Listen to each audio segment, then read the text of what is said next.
Maraming nagsasabi na ang buhay parang gulong, pinapaikot-ikot ka lang, minsan nasa baba, minsan nasa taas. Pero naniniwala din ako na ang buhay parang sasakyan. Kung hindi mo i-drive, hindi ka mapupunta sa paroroonan mo.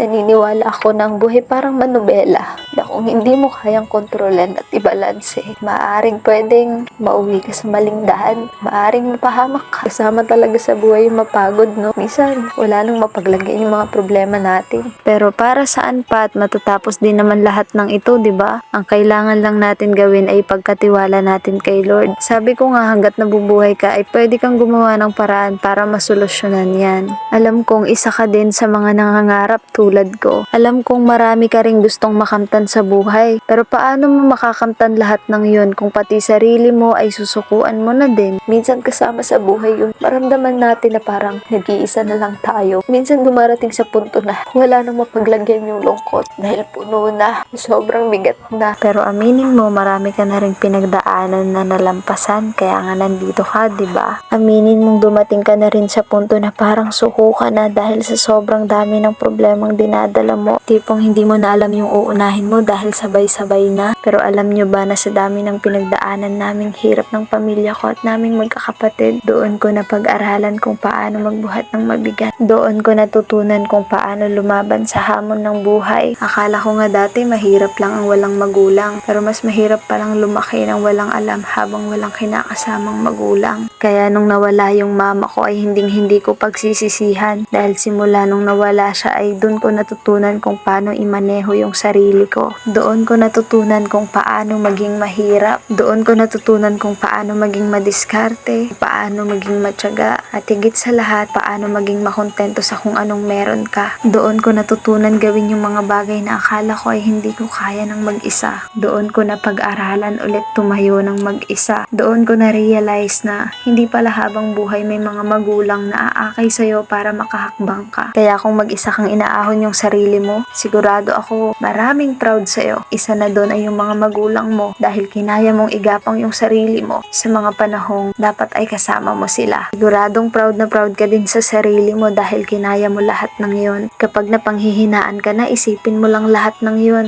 Isipin mo yung pagod, hirap, isipin mo yung naging sakripisyo mo para lang malampasan lahat ng yon. Pag napanghihinaan ka na, isipin mo lang kung paano ka nag-umpisa. Sigurado akong lalakas ulit loob mo para lumaban. Ang problema ng isang pamilya ay parang damo lang yan. Kapag hindi mo binunot yung ugat, tutubo at tutubo pa rin yan. Kaya kung ano man yung nagiging ugat ng problema, ugat ng alitan, tampuhan, siguro panahon na para bunutin mo na.